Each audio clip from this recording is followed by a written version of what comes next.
Salam. Sekarang hari Minggu tanggal 13 Desember 2020. Kita kembali lagi masuk dalam ibadah kita pada pagi hari ini. Selama 1 minggu Tuhan sudah menjagai, memelihara, memberkati kita.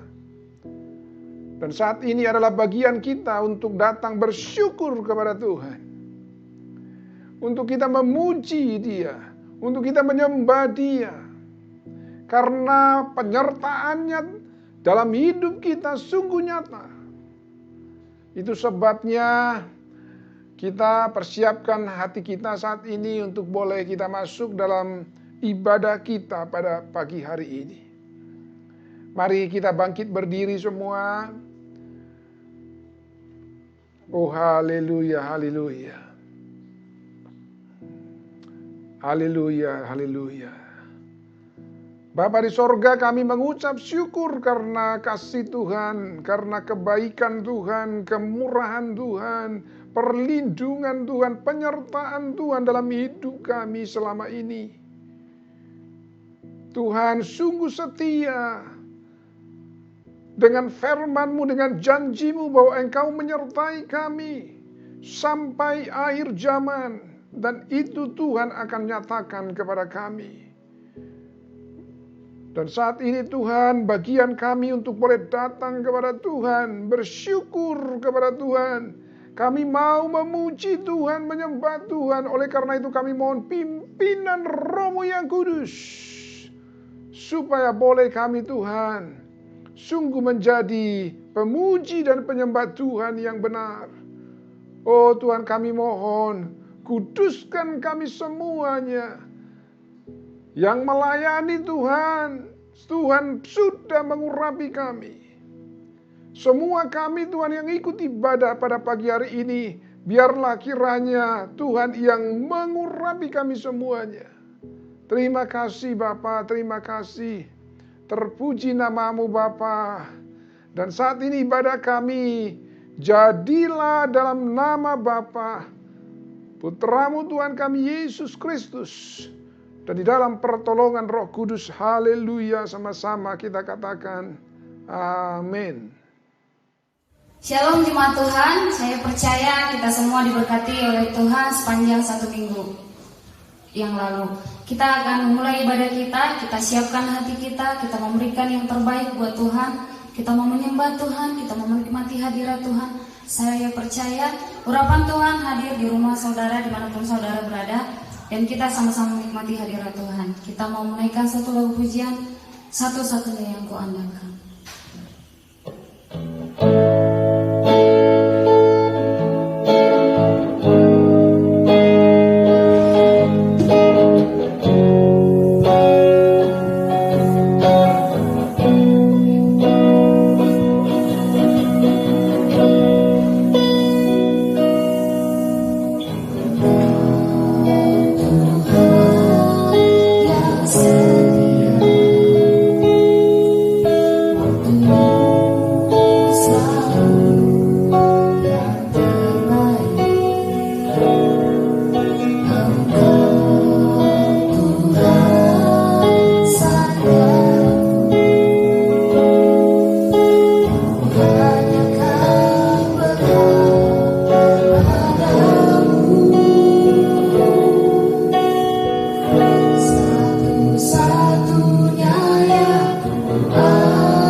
semangat memuji Tuhan. Saya yakin dan percaya kita masih semangat memuji, memuliakan nama Tuhan. Kita mau menari, kita memberikan tarian kita yang terbaik untuk Tuhan.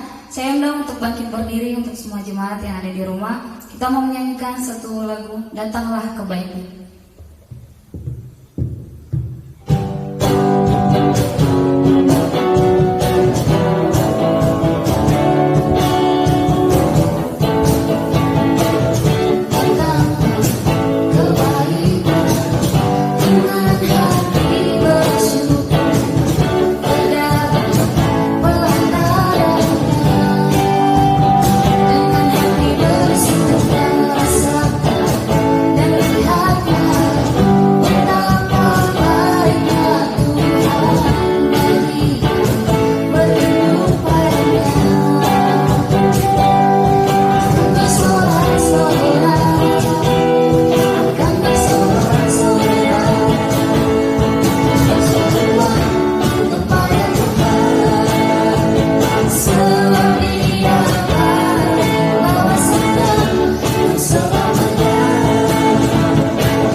Shalom, bagi Bapak Ibu Saudara yang ingin memberikan persembahan, silakan transfer ke rekening bendahara gereja yang tertera pada video ini. Detail rekening persembahan juga sudah ditaruh pada deskripsi video ini, maupun seluruh media sosial GKKD Cibogo, seperti YouTube, Facebook, dan juga Instagram. 2 Korintus 9 ayatnya yang ke-7, hendaklah masing-masing memberi menurut kerelaan hatinya, jangan dengan sedih hati atau karena paksaan, sebab Allah mengasihi orang yang memberi dengan sukacita. Jadi, mari kita memberi dengan sukacita.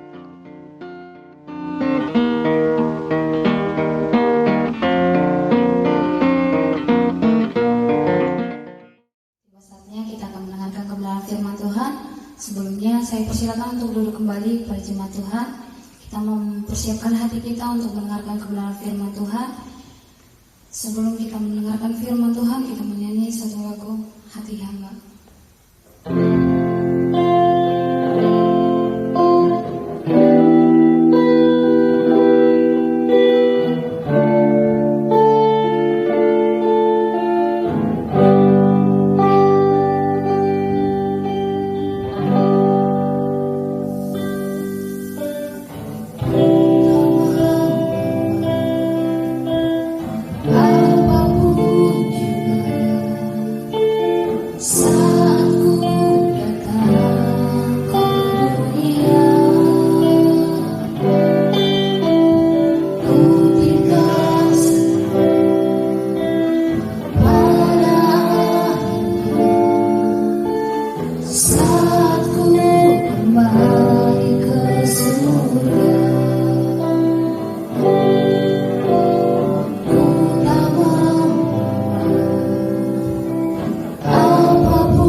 Mari kita siapkan hati kita untuk mendengarkan firman Tuhan.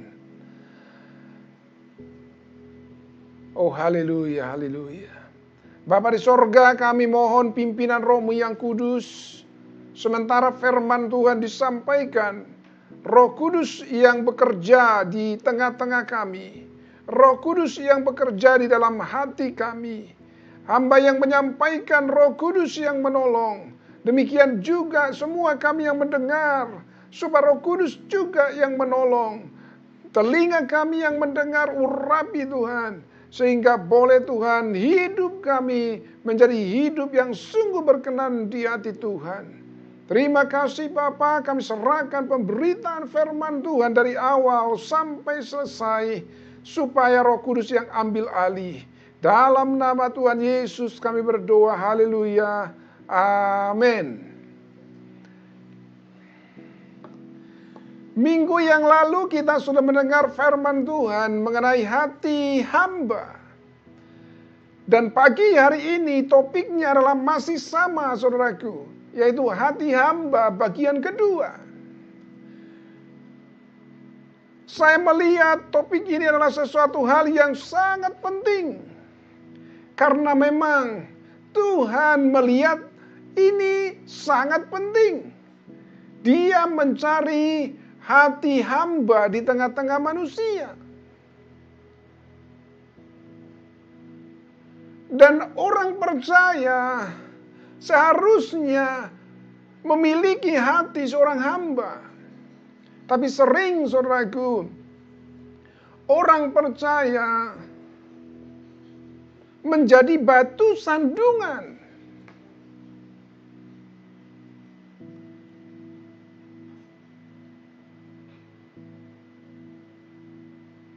Dalam hal dia bersikap,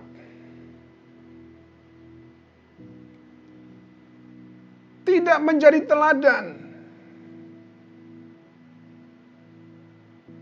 sehingga orang menolak Injil karena melihat contoh teladan yang tidak sesuai dengan hati seorang hamba. Ada orang percaya yang bersikap seperti seorang bos. Dia tidak suka diperlakukan seorang hamba. Dia maunya diperlakukan seorang bos. Seorang atasan, seorang pimpinan yang harus dihormati, yang harus disegani.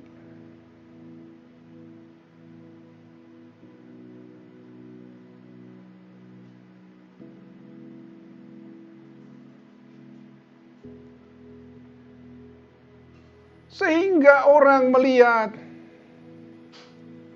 bahwa orang percaya tidak bisa diteladani dalam hal kerendahan hati. Padahal Tuhan menginginkan dari kita orang percaya, yaitu hati seorang hamba, itu boleh ada dalam diri kita. Jadi bukan lagi kita memposisikan diri kita sebagai pimpinan, sebagai atasan. Tuhan mengatakan kalau engkau mau menjadi seorang pemimpin, menjadi seorang atasan, hendaklah engkau menjadi seorang pelayan. Artinya seorang hamba. Saudaraku, kalau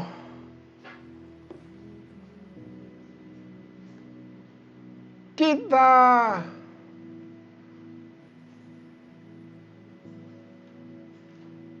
dikasihi, pasti kita menerima.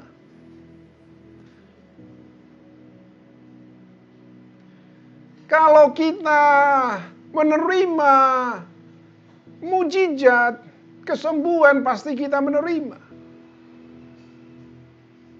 Demikian juga, saudaraku, semua orang. Tidak ada yang menolak yang namanya kasih. Kalau dia dikasihi, dia diperhatikan, dia ditolong, pasti orang itu mau menerima. Rasanya tidak ada orang yang menolak kasih. Tidak ada. Dan itulah yang harusnya ada dalam diri kita sebagai hati seorang hamba. Mengasihi sesama kita. Itu buktinya bahwa kita adalah orang-orang percaya. Itu buktinya bahwa kita adalah anak-anak Tuhan. Karena kita mengasihi sesama kita dengan tulus. Tidak pandang bulu. Tidak pandang suku, tidak pandang agama, tidak pandang ras, apapun itu. Pendidikannya, pekerjaannya, strata sosialnya, kita tidak melihatnya. Siapapun orang itu, kita mengasihi mereka dengan tulus. Dan itulah yang diinginkan oleh Tuhan dalam diri kita. Sebagai orang-orang percaya di tengah-tengah dunia ini. Memiliki hati seorang hamba sama dengan mengasihi sesama. Seperti dirinya sendiri.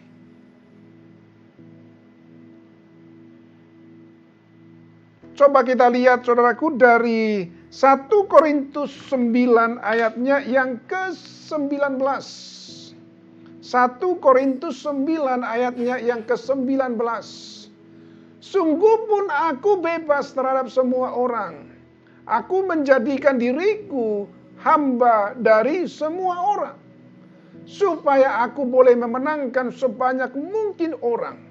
Nah, kita melihat teladan contoh daripada seorang rasul Paulus. Sebagai seorang hamba, dia menjadikan dirinya hamba dari semua orang. Orang-orang Yahudi dan juga orang-orang bukan Yahudi. Itulah Paulus. Dia memiliki hati seorang hamba yang luar biasa. Dia diperlakukan kasar, dia tidak marah. Dia tidak dihormati, tidak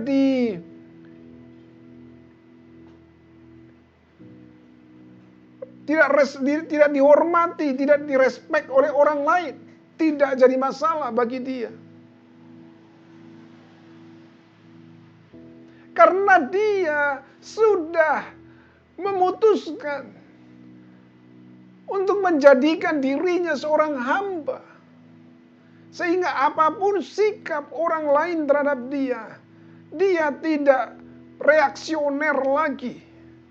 Tidak menjadi terganggu lagi perasaannya. Dia terima semuanya, bahkan didoakan. Supaya orang itu mengalami pertobatan. Itulah sikap daripada Paulus sebagai seorang hamba Tuhan yang luar biasa dipakai Tuhan. Saudaraku, sesungguhnya kalau kita lihat diri kita dahulu adalah hamba dosa. Tapi sekarang ini kita menjadi hamba kebenaran. Karena darah Tuhan Yesus yang sudah menebus kita daripada hamba dosa. Dosa kita sudah diampuni, disucikan, dikuduskan kita oleh darah Yesus.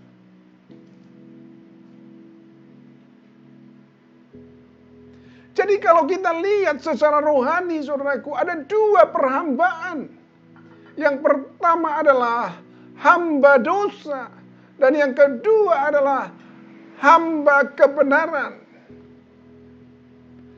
Posisi kita sebagai orang percaya kepada Yesus, kita adalah hamba kebenaran. Coba kita lihat, saudaraku, dalam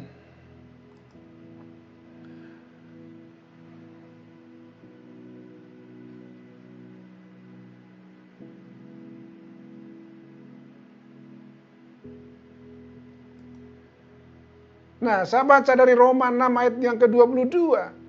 Roma 6 ayatnya yang ke-22. Tetapi sekarang setelah kamu dimerdekakan dari dosa dan setelah kamu menjadi hamba Allah, kamu beroleh buah yang membawa kamu kepada pengudusan dan sebagai kesudahannya ialah hidup yang kekal. Kalau kita lihat di masa lalu, saudaraku, kita disebutkan adalah hamba dosa, tapi Tuhan Yesus sudah memerdekakan kita dari situ. Kita dibebaskan dari hamba dosa menjadi hamba kebenaran, menjadi hamba Allah, menjadi hamba Tuhan. Dan dikatakan bahwa seorang hamba Tuhan itu adalah hasilnya, endingnya adalah hidup yang kekal akan diterima oleh dia.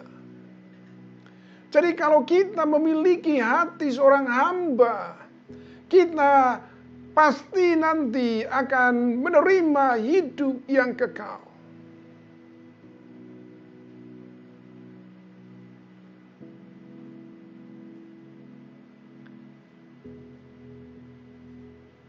Kalau di dalam perjanjian lama, saudaraku,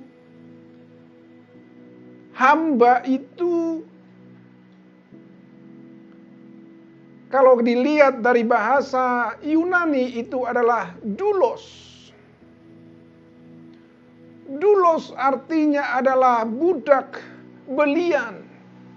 Karena pada saat zaman dahulu, yang namanya seorang hamba itu sama dengan budak belian.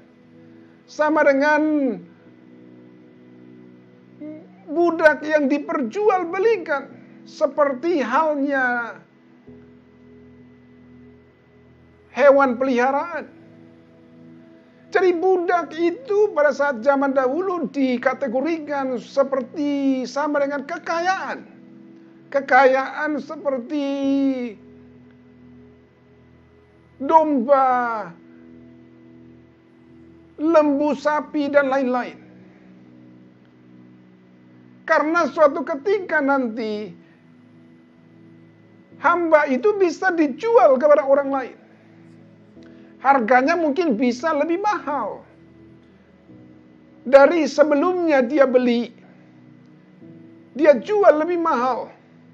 Jadi itu menjadi aset bagi yang punya hamba, yang punya budak itu.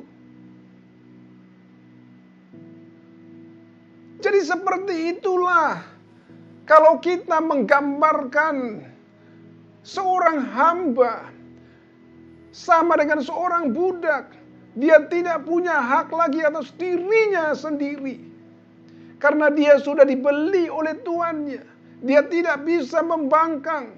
Dia tidak bisa memberontak. Dia tidak boleh lagi untuk membantah perkataan tuannya.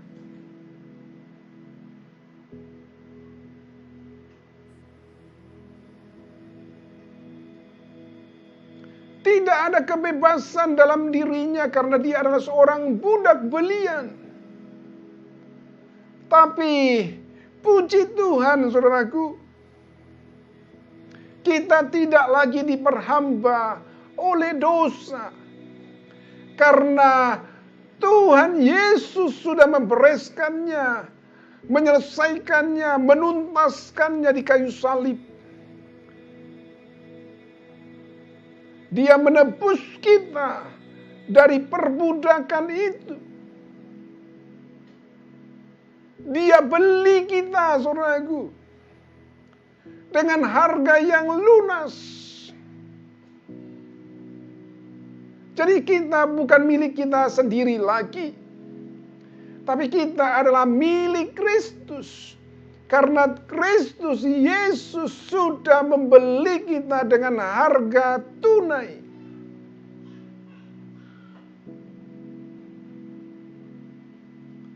Itulah karya Tuhan Yesus yang luar biasa dalam hidup kita orang percaya. Coba kita lihat, saudaraku, dari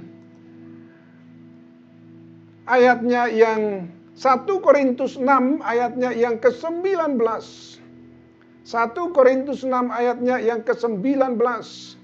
Atau tidak tahukah kamu bahwa tubuhmu adalah bait Roh Kudus yang diam di dalam kamu?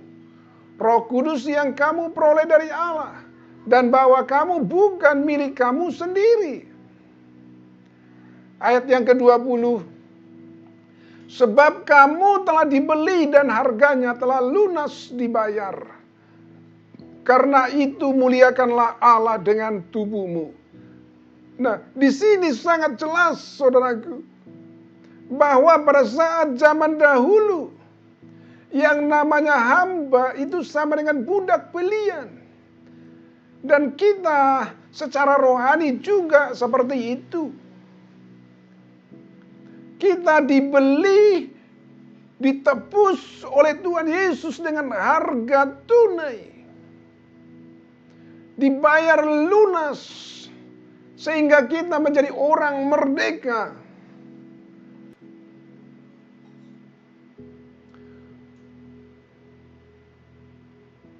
Kita bukan lagi menjadi hamba dosa. Tuhan membayarnya dengan lunas, dengan nyawanya sendiri. Itulah bayarannya. Itulah kasih Tuhan yang begitu besar bagi umat manusia. Sehingga umat manusia tidak lagi menjadi hamba dosa. Tapi mereka menjadi hamba kebenaran. Menjadi hamba Tuhan.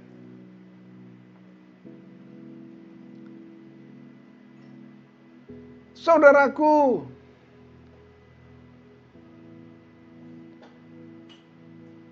seorang hamba,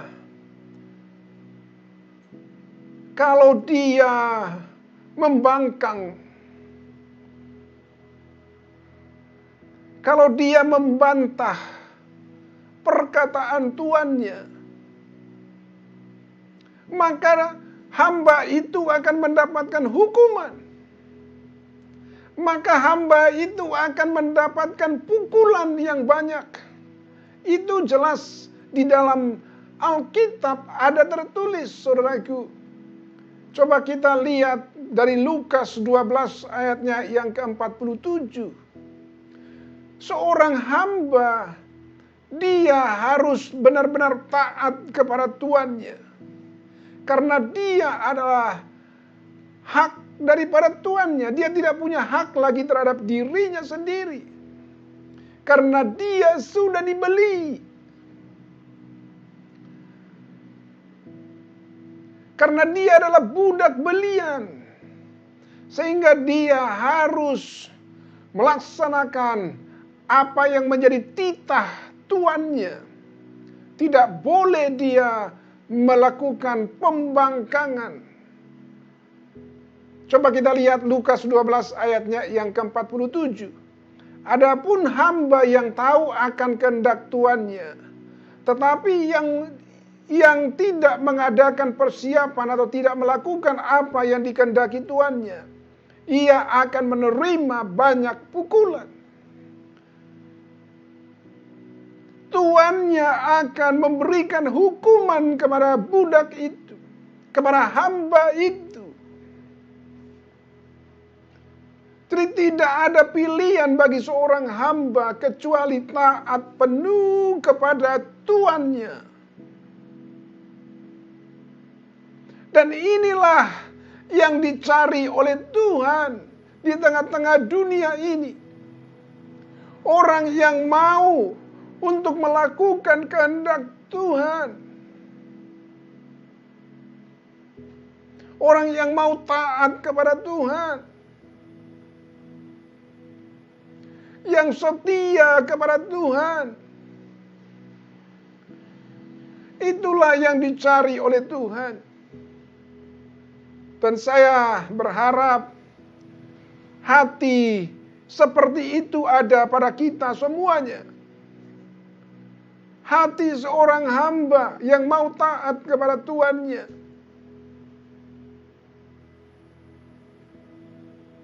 Tanpa syarat apapun. Karena kita tidak perlu untuk membuat persyaratan lagi. Karena kita sudah dibeli oleh Tuhan Yesus dengan harga yang lunas. Tapi puji Tuhan saudaraku, kita bukan dipanggil, disebut oleh Tuhan Yesus sebagai hamba. Tapi kita diperlakukan sebagai sahabat. Nah itu luar biasa. Walaupun kita sudah dibeli, sudah dibebaskan dari hamba dosa. Tapi Tuhan tidak memperlakukan kita sebagai budak belian. Tapi Dia memperlakukan kita sebagai sahabat. Itulah kebaikan Tuhan yang besar bagi kita.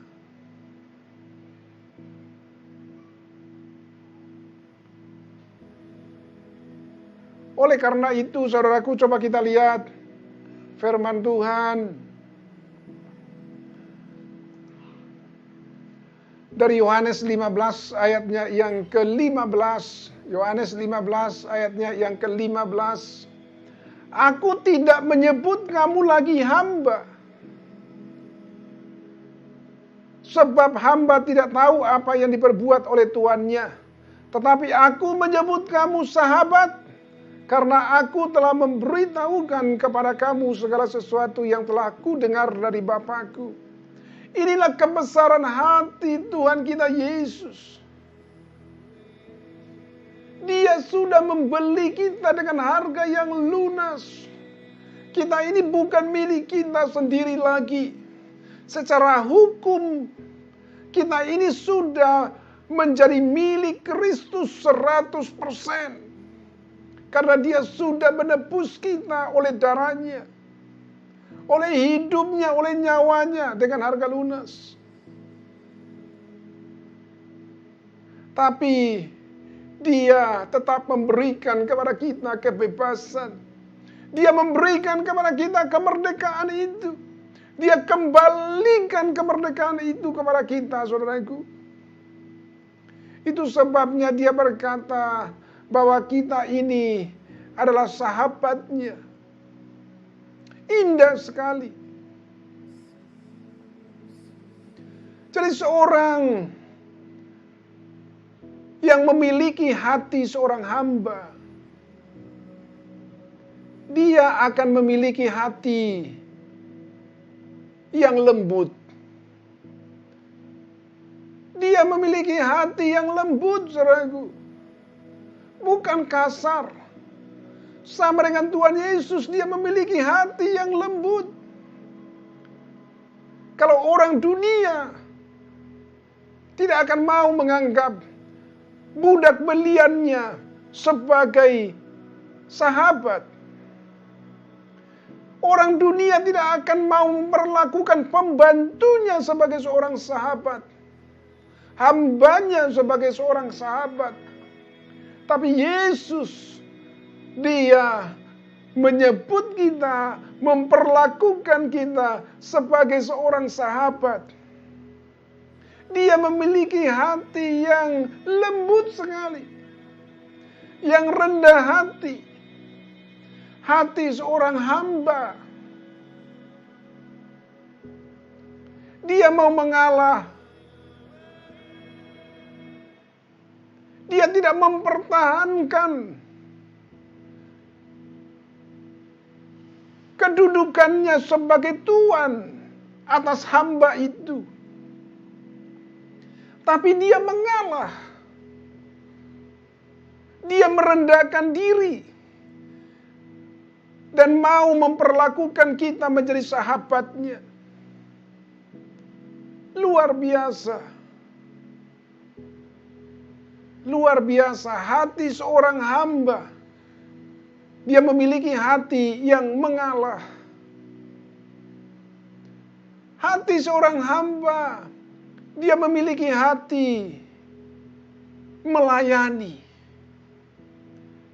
Dan melayani, saudaraku, tidak pandang pelayanan apa.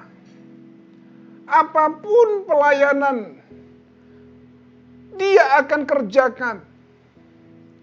Membersihkan ruangan, menyapu ruangan, lantai, dia lakukan.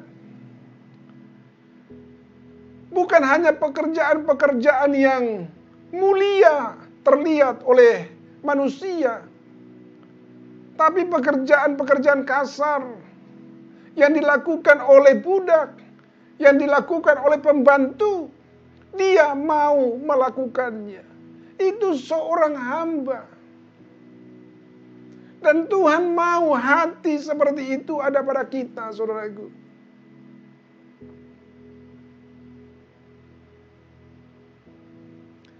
Saya teringat dengan anggota jemaat kita, yaitu Pak Yosep Garut, di mana dia begitu sabar luar biasa untuk merawat ibundanya bertahun-tahun, bukan hanya 1 tahun, tapi mungkin lebih daripada 3 tahun. Dia merawat ibundanya yang sudah tergeletak di tempat tidur. Semua aktivitas ibundanya dilakukan di tempat tidur karena duduk saja tidak bisa sendiri, apalagi berjalan. Jadi semua aktivitasnya, buang air besar, buang air kecil, semuanya di tempat tidur. Dan kami melihat hati daripada Pak Yosep begitu tulus melakukannya. Tidak terlihat ada mengeluh di dalam hatinya. Dia tetap tersenyum ketika kami datang ke Garut. Sebulan sekali kami datang ke sana. Lebih dari 1 tahun barangkali kami mengunjungi ibu yang sakit ini. Dan kami selalu melihat Bapak Yosef tersenyum, wajahnya tetap berseri. Tidak ada sepertinya sesuatu hal yang terpaksa di dalam wajahnya. Dan itu terpancar dari kata-katanya yang selalu bersyukur kepada Tuhan. Tidak semua orang bisa melakukan itu. Karena pekerjaan merawat orang sakit itu adalah sesuatu hal yang tidak mudah. Penuh perjuangan. Perlu kesabaran yang sangat tinggi.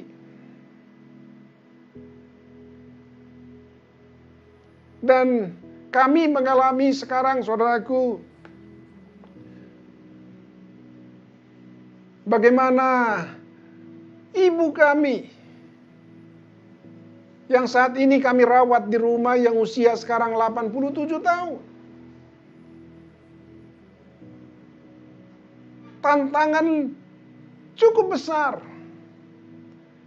Tapi kami berusaha untuk sabar. Untuk kami mengasihi ibu kami dengan tulus. Karena kami tahu kasih kepada orang tua itu adalah perintah Tuhan. Mengasihi orang tua itu adalah perintah Tuhan. Jadi mari kita, saudaraku, kalau ada orang tua kita yang sudah sepuh, yang sudah tua, mungkin dia tidak bisa lagi beraktivitas normal.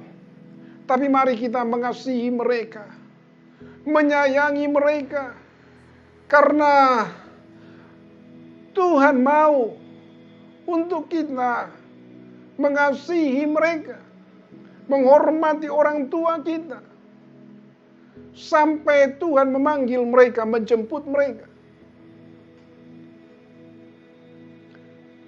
Tidak semua, saudaraku, anak-anak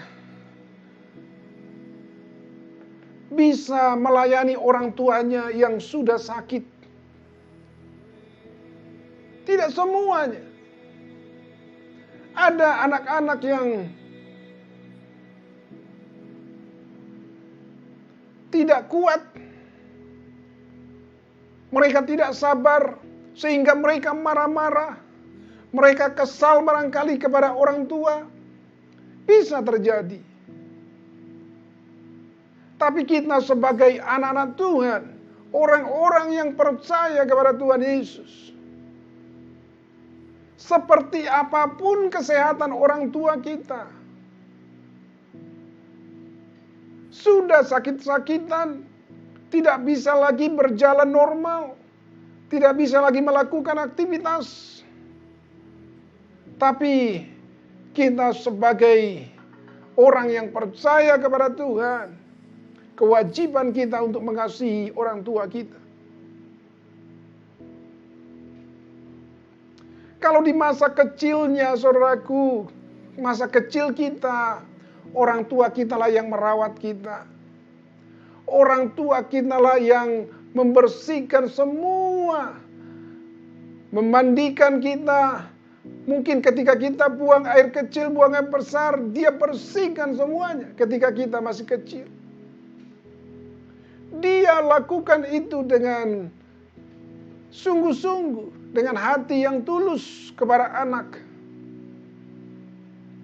Dia sudah melahirkan kita ke dunia ini dengan penuh perjuangan. Seorang ibu, dia merelakan nyawanya, taruhannya, supaya kita bisa lahir ke dunia ini. Dia tidak pedulikan nyawanya. Itulah kasih seorang ibu.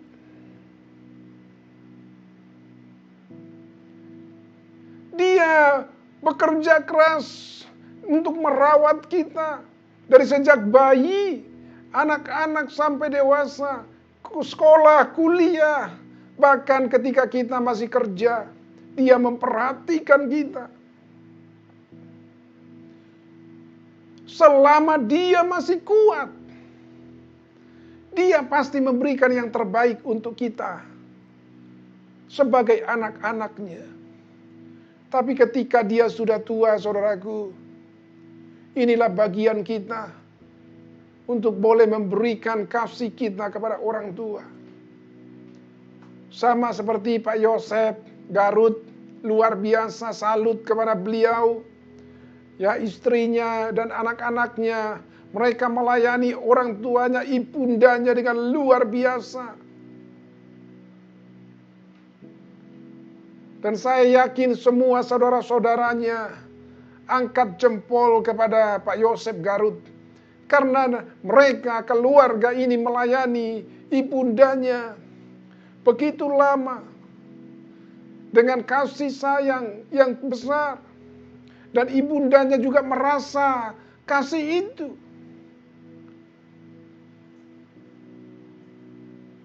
Mari saudaraku, kita boleh memiliki hati seorang hamba.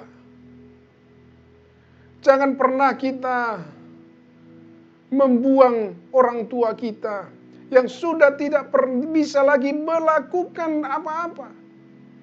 Yang tidak produktif lagi. Yang tidak bisa bekerja lagi. Yang tidak bisa menghasilkan lagi.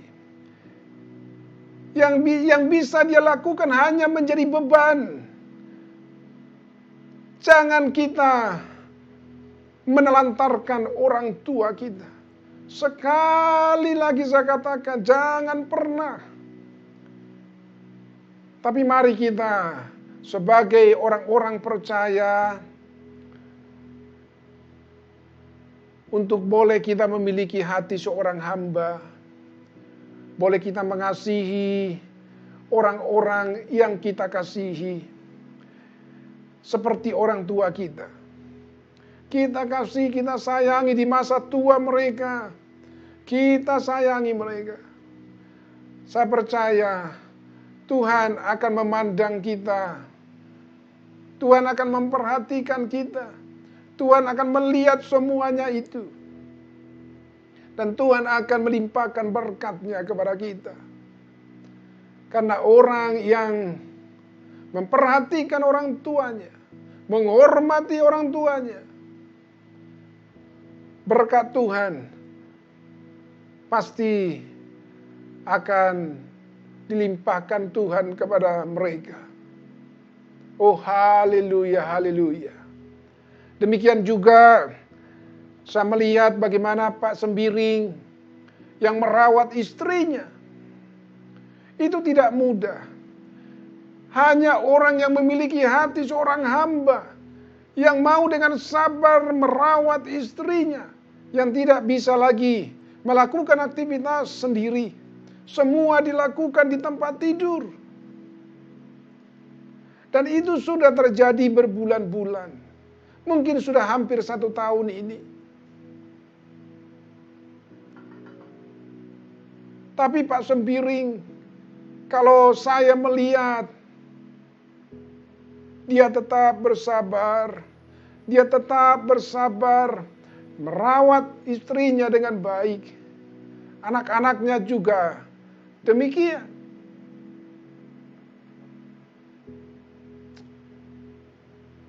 Tuhan melihat semuanya. Tuhan melihat semuanya. Itu adalah bagian daripada proses dalam hidup kita. Tuhan izinkan semuanya. Untuk melihat apakah kita memiliki hati seorang hamba atau tidak. Tapi kalau kita bisa melewati semuanya, kita bisa lulus daripada proses itu, maka nyatalah bagi kita menjadi orang-orang yang didapati oleh Tuhan, memiliki hati seorang hamba. Oh haleluya, haleluya. Biarlah saudaraku, kita semua dimanapun saudara berada, mari kita semua belajar untuk memiliki hati seorang hamba. Dalam kondisi apapun, situasi apapun, baik di dalam pekerjaan, dalam rumah tangga, boleh kita memiliki hati seorang hamba. Sehingga itu menjadi kesaksian yang hidup bagi sekitar kita, bagi sahabat-sahabat kita, teman-teman kita. Mereka melihat sikap kita. Dan saya percaya orang yang lemah lembut pasti akan disayang. Sebab firman Tuhan mengatakan orang yang berbahagialah orang yang lemah lembut, karena mereka akan memiliki bumi. Orang yang hatinya lembut, semua orang suka kepadanya. Mari saudaraku, kita semua boleh belajar untuk memiliki hati seorang hamba. Supaya boleh kita menjadi berkat bagi banyak orang, kita menjadi teladan bagi banyak orang. Hati yang rendah, kita memiliki hati yang murah hati, hati yang mau melayani, hati yang mau mengalah, hati yang mau mengampuni. Itu adalah hati seorang hamba. Hati yang mau mengampuni orang lain. Saya percaya kalau kita punya kerinduan untuk memiliki hati seorang hamba, Roh Kudus pasti akan menolong kita. Roh Kudus pasti akan memampukan kita. Sehingga kita menjadi anak-anak Tuhan yang luar biasa. Orang-orang percaya yang luar biasa. Dan Tuhan bisa memakai kita menjadi alatnya di tengah-tengah dunia ini. Sama seperti Paulus, Tuhan bisa pakai kita dengan dahsyat. Oh haleluya, haleluya. Mari kita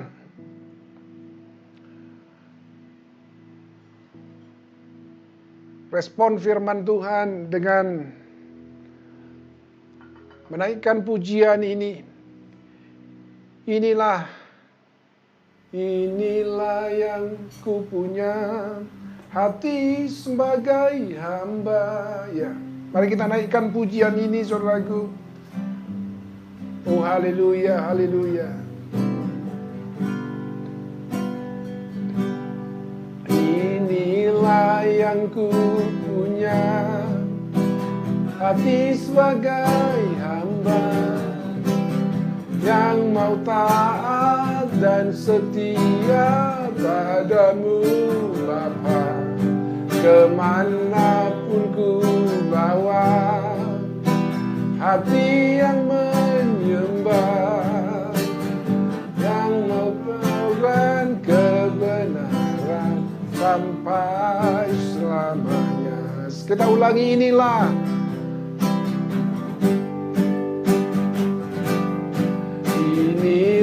yang ku punya, hati sebagai hamba, yang mau taat dan setia padamu Bapa. Kemanapun ku bawa, hati yang menyembah, dalam roh dan kebenaran sampai selamanya. Dalam roh dan kebenaran sampai selamanya. Oh Tuhan Yesus, kami mau belajar ya Tuhan, untuk boleh memiliki hati seorang hamba.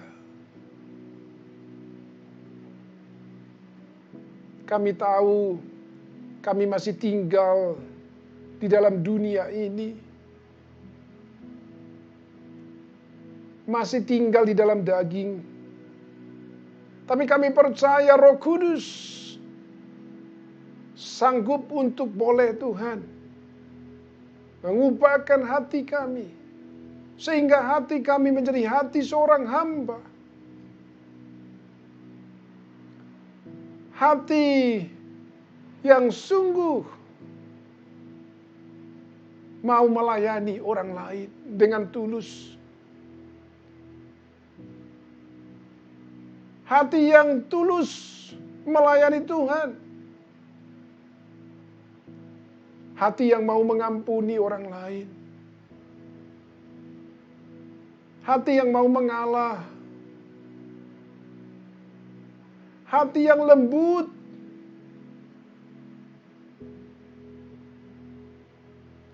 Itu boleh ada pada kami.